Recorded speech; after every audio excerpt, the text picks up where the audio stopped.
ಚಿಕ್ಕನಾಯಕನಹಳ್ಳಿ ತಾಲೂಕಿನ ಹುಳಿಯಾರು ಹೋಬಳಿಯ ಅವಳಗೆರೆ ಬೋವಿ ಕಾಲೋನಿಯಲ್ಲಿ ಮಧ್ಯರಾತ್ರಿ ಭೀಕರ ಘಟನೆಯೊಂದು ಸಂಭವಿಸಿದ್ದು, ಮನೆಯ ಹೊರಗಿನಿಂದ ಚಿಲಕ ಹಾಕಿ ಪಕ್ಕದ ಶೆಡ್ಗೆ ಕಿಡಿಗೇಡಿಗಳು ಬೆಂಕಿ ಹಚ್ಚಿರುವ ಗಂಭೀರ ಆರೋಪ ಕೇಳಿಬಂದಿದೆ. ಸ್ಥಳೀಯ ನಿವಾಸಿ ವೇಣುಗೋಪಾಲ್ ಮತ್ತು ಪೂಜಾ ದಂಪತಿಗಳು ಈ ಮನೆಯಲ್ಲಿ ವಾಸವಾಗಿದ್ದಾರೆ. ವೇಣುಗೋಪಾಲ್ ಅವರು ಸೆಕ್ಯೂರಿಟಿ ಗಾರ್ಡ್ ಆಗಿ ಕೆಲಸ ಮಾಡುತ್ತಿದ್ದು, ಎಂದಿನಂತೆ ಘಟನೆಯ ದಿನ ರಾತ್ರಿ ಪಾಳೆಯದ ಕೆಲಸಕ್ಕೆ ತೆರಳಿದ್ರು. ಮನೆಯಲ್ಲಿ ಪೂಜಾ ಮತ್ತು ಅವರ ಇಬ್ಬರು ಗಂಡು ಮಕ್ಕಳೊಂದಿಗೆ ಮಲಗಿದ್ದ ಸಂದರ್ಭದಲ್ಲಿ ಯಾರೋ ಅಪರಿಚಿತ ಕಿಡಿಗೇಡಿಗಳು ಹೊರಗಿನಿಂದ ಮನೆಯ ಚಿಲ್ಕವನ್ನ ಹಾಕಿ ಪಕ್ಕದಲ್ಲಿ ಶೆಡ್ಗೆ ಬೆಂಕಿ ಹಚ್ಚಿದ್ದಾರೆ. ಬೆಂಕಿಯ ಜ್ವಾಲೆ ಮತ್ತು ತಾಪಕ್ಕೆ ಪೂಜಾ ಅವರಿಗೆ ತಕ್ಷಣ ಎಚ್ಚರಿಕೆಯಾಗಿದೆ. ಮನೆಯಿಂದ ಹೊರಬರಲು ಪ್ರಯತ್ನಿಸಿದಾಗ ಹೊರಗಿನಿಂದ ಲಾಕ್ ಆಗಿರುವುದು ತಿಳಿದು ಬಂದಿದೆ. ಕೂಡಲೇ ಗಾಬರಿಗೊಂಡ ಅವರು ತಮ್ಮ ಅತ್ತೆ ತುಳಸಮ್ಮ ಮತ್ತು ಮಾವ ಗಂಗಾಬೋವಿ ಅವರಿಗೆ ಕರೆ ಮಾಡಿ ವಿಷಯ ತಿಳಿಸಿದ್ದಾರೆ. ತಕ್ಷಣ ಸ್ಥಳಕ್ಕೆ ಧಾವಿಸಿದ ಅತ್ತೆ ಮಾವ ಮತ್ತು ಪಕ್ಕದ ಮನೆಯವರು ಸೇರಿ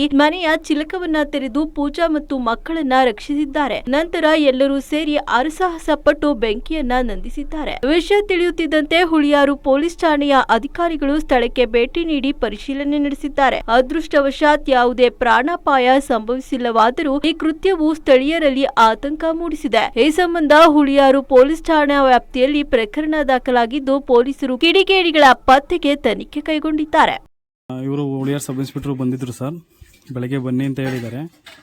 ಆದರೆ ಸರ್ ನಮಗೆ ಭಾರಿ ಈ ಥರ ಕಿರಿಕ್ ಮಾಡ್ತಿದ್ದಾರೆ. ಯಾರೂ ಅಲ್ಲ ಸರ್, ಇದನ್ನು ನಮ್ಮ ಗ್ರಾಮಸ್ಥರೇ ಮಾಡಿರೋದು. ಹಾಗಾಗಿ ಸರ್ ಇದನ್ನು ಸೂಕ್ತ ಕ್ರಮ ಕೈಗೊಳ್ಳಿ, ನಮಗೆ ನ್ಯಾಯ ಬೇಕು ಅಂತೇಳಿ ಸರ್ ನಿಮ್ಮನ್ನು ಕಳೆಯಿಂದ ಕೇಳ್ಕೊತಿದ್ದೀವಿ ಸರ್. ನೋಡಿ ಸರ್, ತುಂಬ ಅನ್ಯಾಯ ಆಗಿದೆ.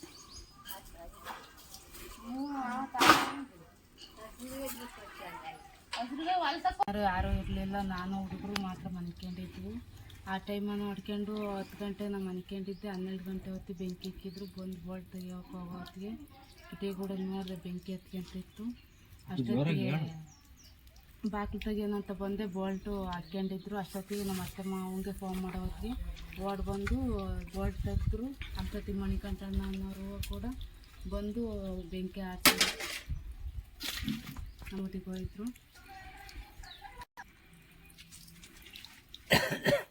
ನಾವು ರಾತ್ರಿ 12 ಗಂಟೆ ತೋಟದ ಮನೆಯಲ್ಲಿ ಮನೆಗಿದ್ವು. ತೋಟದ ಮನೆಯಲ್ಲಿ ಮನೆಗಿದ್ದಾಗ ನಮ್ಮ ಸೊಸೆ ಫೋನ್ ಮಾಡಿತು, ಮಾವ ಬೆಂಕಿ ಇಕ್ಕ್ಯವ್ರು ಅಂತೇಳಿ ಹೇಳುತ್ತಾ ಫೋನ್ ಮಾಡಿತ್ತು. ಬಂದು ನಾವು ನೋಡಿದರೆ ಹೊರಗಡೆ ಚಿಲ್ಕ ಹಾಕಿದ್ರು. ಮತ್ತು ಪಕ್ಕದ ಮನೆ ಮಣಿಕಂಠ ಅನ್ನೋನು ಬಂದು ನಾವು ಚಿಲ್ಕ ತೆಗೆದು ಬೆಂಕಿ ಆರಿಸಿದ್ವಿ. ನೈಟ್ 12:15 ಬೆಂಕಿ ಫೋನ್ ಮಾಡಿದ ಪಾಪ ನನಗೆ. ನಾನು ಓಡಿ ಬಂದು ನಾವು ಅಷ್ಟೊತ್ತಿಗೆ ಬೆಂಕಿ ಎಲ್ಲ ಆರಿಸಿವು. ಅಷ್ಟೊತ್ತಿಗೆ ಪೊಲೀಸ್ ಚೀಫು ಬಂತು. ಅಷ್ಟೊತ್ತಿಗೆ ಹೇಳಿಕೆ ಕೊಟ್ಟರು ಸರ್. ರಾತ್ರಿ ಪಾಪ ಇಂಥ ಕೆಲಸ ಮಾಡ್ಯಾರ ಅವರು. ಲೈನು ಸ್ಟೋರಿ ಜೀಪು ಬಂತು. ಆಮೇಲೆ ನಮ್ಮ ಹುಳಿಯಾರು ಸಬ್ ಇನ್ಸ್ಪೆಕ್ಟ್ರು ಬಂದರು, ಎಫ್ಐದಾರರು ಎಲ್ಲ ಬಂದು ನಮಗೂ ಸುಮಾರು 3 ವರ್ಷದಿಂದಲೂ ಭಾಳ ಟಾರ್ಚರ್ ಕೊಡ್ತಿದ್ದಾರೆ ಸರ್. ಪಕ್ಕದವು ಅಲ್ದಾರು ಇದನ್ನು ನಮಗೆ ಕ್ರಮವಿಟ್ಟು ನಮಗೆ ಜೀವ ಬೆದರಿಕೆ ಆಗ್ತಾಯಿದ್ದಾರೆ. ಇದನ್ನು ನೀವು ಕ್ರಮವಿಟ್ಟು ನಮಗೆ ರಕ್ಷಣೆ ಕೊಡಬೇಕೆಂದು ತಮ್ಮಲ್ಲಿ ನಾವು ವಿನಂತಿ ಮಾಡಿಕೊಳ್ಳುತ್ತೀವಿ.